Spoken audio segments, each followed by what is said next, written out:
La pression a parlé. Pendant que le PSG faisait sa soirée, face à Chelsea, ailleurs en Europe, il s'est passé plein de trucs. Mon Olive, comment ça va? Ça va bien et avant tout, bienvenue sur Entre Potes FC. J'espère que vous allez bien et que vous êtes régalés avec ces 2 jours, de Ligue des Champions, avec des résultats plutôt surprenants pour certains et des punitions, voire des sanctions, pour d'autres clubs. Mais ouais, effectivement, la pression, ce sera peut-être, le maître mot, de cette vidéo. Ah, clairement, Tottenham a explosé, le Real a puni, Bodo a continué son délire de: «On n'est plus un petit pousset maintenant, on est une équipe de foot qui devrait être respectée». Le Bayern a déroulé et au fond, ces huitièmes de finale, franchement, ils ont rappelé une règle qui est très claire en Ligue des Champions: tout le monde a du talent, mais tout le monde n'a pas les nerfs.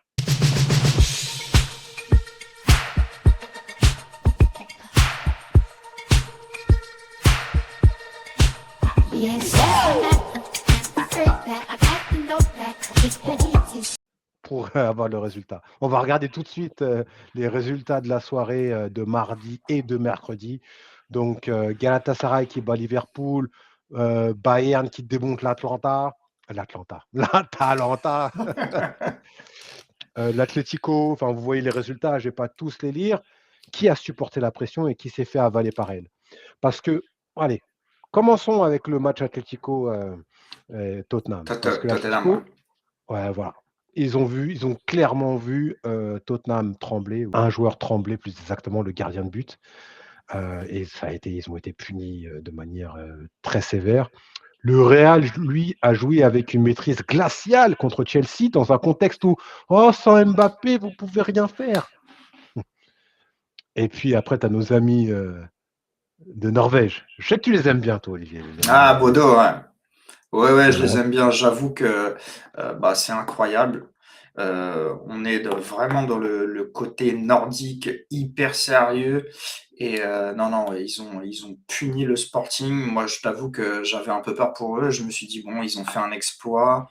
Mais là, non, non, non, non. Attention, je sais pas jusqu'où ils vont aller. Et j'espère qu'ils iront loin. Mais non, non, quel très beau match. J'ai pas vu le match en entier, mais ça joue au football.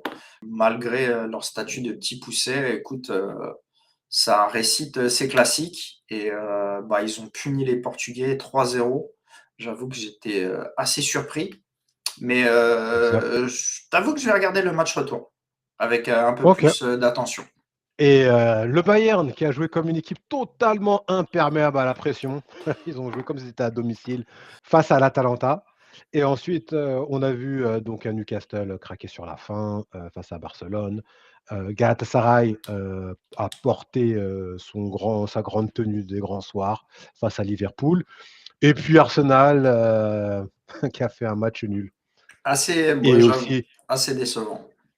ouais, un match nul et un match, égalité, un partout. Tu vu ce que j'ai vu? Un match nul, un match enfin bref, on va pas s'attarder sur tous les matchs, on va s'attarder sur les matchs vraiment, les plus marquants et surtout sur sa thématique de pression. Et s'il y a un match qui résume parfaitement ce que la pression peut faire à une équipe, c'est vraiment le match Atlético, Tottenham. Parce que 5-2 spectaculaire, hein, bien sûr, mais au fond, ce que ce match raconte, c'est presque d'abord une histoire mentale. Tu vois? Le gardien, terrible, 17 minutes! Ah bah, je crois que c'est un record. Je sais pas, faudrait que je fouine, mais je crois que c'est la première fois qu'un gardien, sort en aussi peu de temps, sans blessure, hein, sans blessure. Après, je t'avoue que j'aimerais pas être à sa place, parce que je Ouais, sais ça. pas si, il va s'en relever de toute la saison. Et ouais, 3 erreurs, 3 buts, et tu plombes le match de ton équipe. Ouais, Compliqué. exact. Et après là, ce matin là, j'ai vu un peu le contexte dans lequel il est revenu de la compétition. Ça faisait que 2 ou 3 matchs qu'il était revenu de la compétition. Il était blessé avant, il revient et on le met dans un match avec autant de pression et tout. Je sais pas si c'était un choix judicieux. C'est facile de dire maintenant c'était pas un choix judicieux quand on voit le résultat, mais c'était pas le mettre dans les meilleures conditions. Maintenant, ouais, il va falloir, qu'il soit très fort mentalement et très soutenu et qu'on trouve les bons mots pour qu'il se remette de ça, quoi. Et ça ramène quelque chose aussi sur une prochaine vidéo qui va sortir sur la gestion de la pression et le dialogue mental. Parce que la première erreur, ça l'a plombé.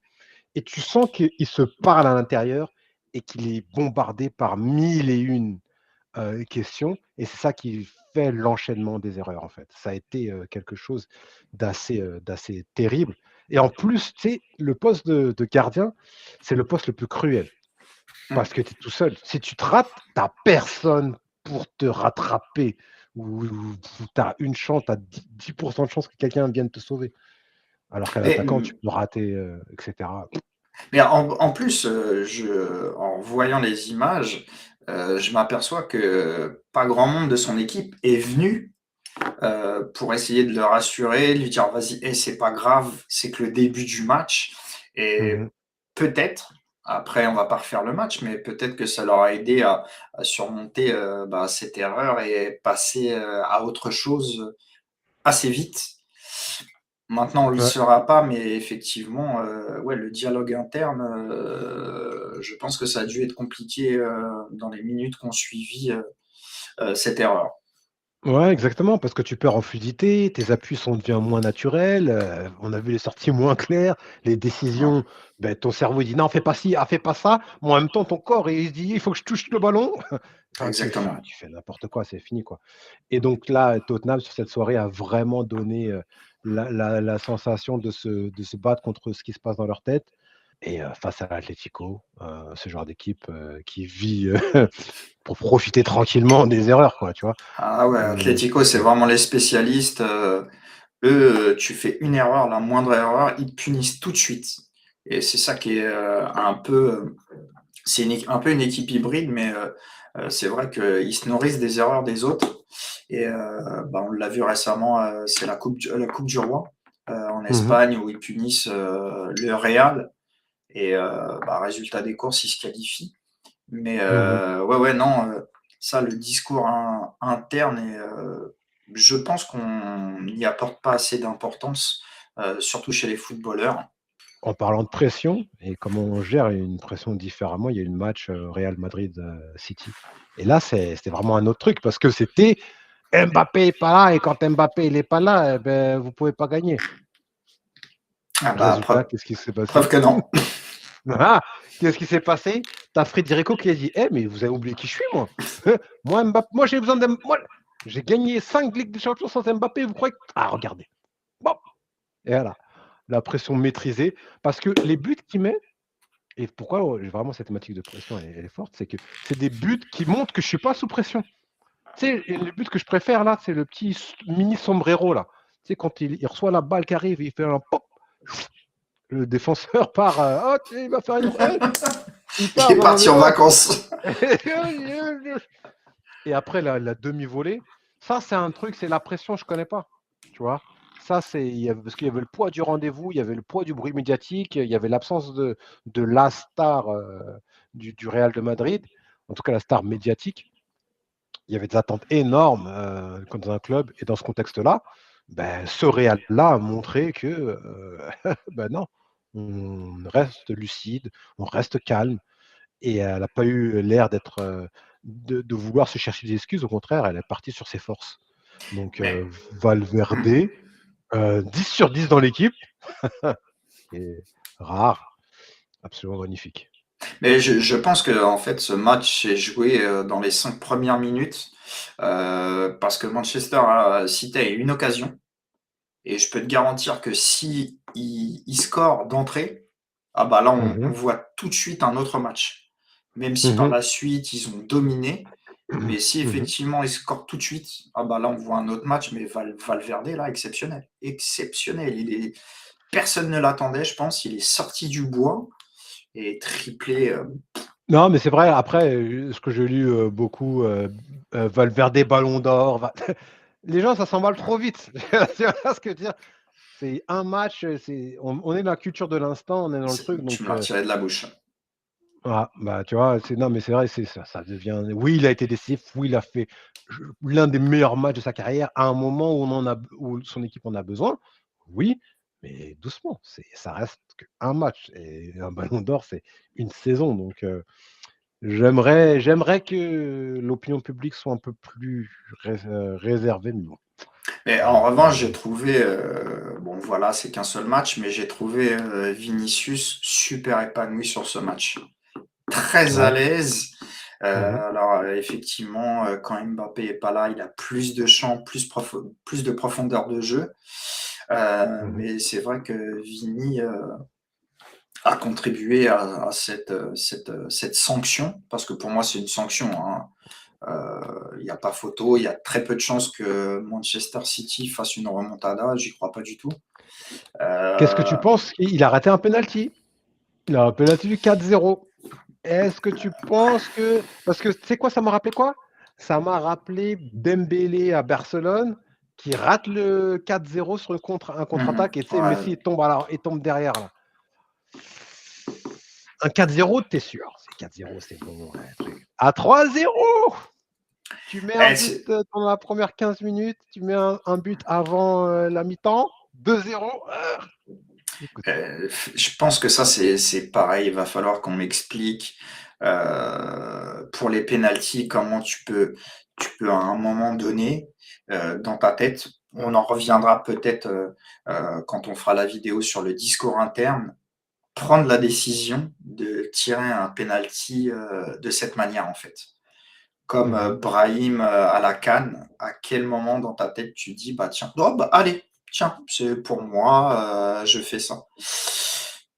Je trouve ça compliqué, mais mis à part ce penalty, non, Vini, moi je trouve qu'il a fait un bon match et je pense que pour la tête aussi, ça lui fait du bien. Ouais, ouais, ouais, exactement. Mais en tout cas, moi, je suis content pour, le Real de Madrid parce que j'ai toujours trouvé le discours autour du Real de Madrid assez paradoxal parce que c'est le plus grand club du monde en termes de palmarès, du moins. Mais à chaque fois, ils sont positionnés en position d'outsider parce qu'on regarde la position du moment, on regarde la forme du moment, et cetera. Alors que c'est une équipe qui a toujours le potentiel de pouvoir confirmer dans les grands moments. Alors en face, tu as des équipes qui sont fortes aussi, donc ils peuvent pas tout le temps gagner, c'est pas possible.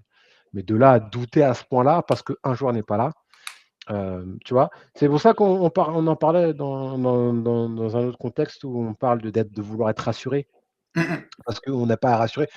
Ça compte, oui, ça compte, c'est un indicateur, mais rassurer, c'est juste une émotion, c'est juste: «Oh, je dors mieux», mais c'est pas une réalité et la réalité, c'est que les joueurs, au moment, s'ils sont concentrés et tout, ils peuvent faire quelque chose. Donc voilà, c'est ça la beauté du foot. Nos amis les norvégiens, là, Incroyable! on n'est plus dans la surprise, sympa: «Oh, les petits poutchou poutchou». Exactement. Ah, c'est fini ça. Non. Là, on est dans le club qui peut se permettre de rêver. C'est un club qui, voilà, maintenant on fait partie des grands et on confirme. Là, on parle une équipe qui développe une vraie signature mentale. Ça, c'est ce qu'on avait peur, d'ailleurs, si vous regardez la vidéo, on a fait une vidéo là-dessus, on avait peur. Est-ce qu'ils avaient tout lâché contre l'Inter? Non, ils sont encore capables de mettre un score assez fleuve devant une équipe de Sporting qui était redoutée au tour d'avant. Donc c'est pas une petite, victoire parce que d'ailleurs ils avaient battu Paris, bon c'était au Portugal, mais c'est pour dire qu'ils avaient, qu'ils sont forts. Oui, non, non, non, incroyable Bodo là, moi je t'avoue que je suis, assez content parce que ça me, fait espérer encore au football de entre guillemets «avec, des petits moyens». Mmh mh. Mais, je pense que c'est une équipe qui maintenant est assez jeune et se connaît. Mmh. Je pense qu'ils sont sous le thème, «On est une famille et on souffre ensemble». Mais non, non, non, ça joue bien, les Norvégiens, tu sais, c'est le côté nordique, très «obéissant» entre guillemets et voilà, on est carré, on développe, nos basiques. Mais ouais, super surpris, du score quoi, 3-0. J'avoue que c'est assez incompréhensible au vu du match que les Portugais avaient fait, face à Paris. Mmh. Maintenant équipe à suivre, attention, moi j'espère qu'ils vont aller assez loin. Et bah, Ouais, écoute, ouais. on verra, mais je pense que mentalement, ouais, ils sont costauds. Hem, D'autant plus qu'ils travaillent, c'est des gens qui bossent «à côté», entre guillemets, qui ont un métier et non, non, incroyable. Ouais, exactement. Voilà. Là, tu as plus l'impression que c'est l'invité surprise. Tu as l'impression de voir une équipe qui mentalement est à sa place. Donc c'est superbe. Bayern, Atalanta. Alors là, le Bayern, moi, le truc encore, cette thématique de pression, ben, ils connaissent pas la pression, les mecs. Et l'Atalanta, ben, c'est notre jardin, ça. Attends, c'est là où on joue. On t'en met 6, on t'en met 6. Et puis voilà, il y a quoi? Il y a quoi? Et l'expression ou le joueur qui vraiment symbolise tout ça, c'est Olysée. Le mec, il sourit pas.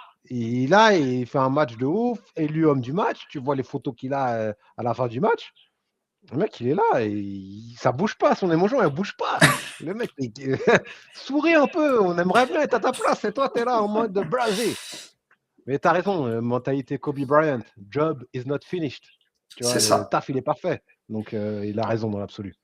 Ah, de toute façon, le Bayern, bon, je t'avoue que au vu du match, honnêtement, l'Atalanta, ils en ont pris 6, mais bon, s'il y en a plus, il y a strictement rien à dire. Franchement, rouleau compresseur allemand. Au lycée, fantastique, franchement, passeur décisif, buteur, Gnabry aussi, super match. Oh, franchement, je crois qu'il y a pas grand-chose à dire. Les Allemands, de toute façon, nous ont toujours, habitués, à ce type de match et bah, c'est dans la continuité, hein. De toute façon, bah, je pense qu'ils vont aller loin. Le Bayern, pas trop non plus. Parce que, Mmh. si tout va bien, à un moment, ils vont rencontrer, voilà, une équipe, qu'on espère, pouvoir se qualifier en demi et là, on verra. Là, exactement, on verra, les choses sérieuses, commenceront entre guillemets pour eux. Voilà, exactement. Et on enchaîne avec, Newcastle-Barcelone. Voilà, là, c'est une forme de pression beaucoup plus, cruelle, tu vois? C'est-à-dire qu'ils sont ils mènent 1-0 et tout tranquille. Et ça tient, ça tient, ça tient, ça tient et puis après la pression, ça tient pas, ça enfin voilà, ils craquent, tu vois? Parce qu'ils ont mis l'énergie, ils ont mis la personnalité, ils ont joué avec leurs armes. Alors Newcastle, c'est pas beau à voir jouer, hein, on va pas se mentir. Mais Quel ça joue au foot et ils ont fait vivre, au Barça un match inconfortable et à un quel moment dommage. ouais, Quel dommage pour ouais, Newcastle. ouais. Parce que j'aurais bien aimé que Barcelone, perde, tu vois? Pour que ça les réveille un peu, et tout ça, mais bon, au final, la logique, sportive, elle est non, la logique institutionnelle, je devrais dire, elle est respectée. Donc voilà, ça revient à 90e minute, Yamal qui tremble pas sur le penalty. Mais ils s'en sortent bien, hein. Barcelone s'en sort bien parce que, s'ils perdent 2-0, franchement, il y a strictement rien à dire. Mmh. Newcastle pendant, ouais, quasiment 60 minutes, a bien annihilé, le Barça.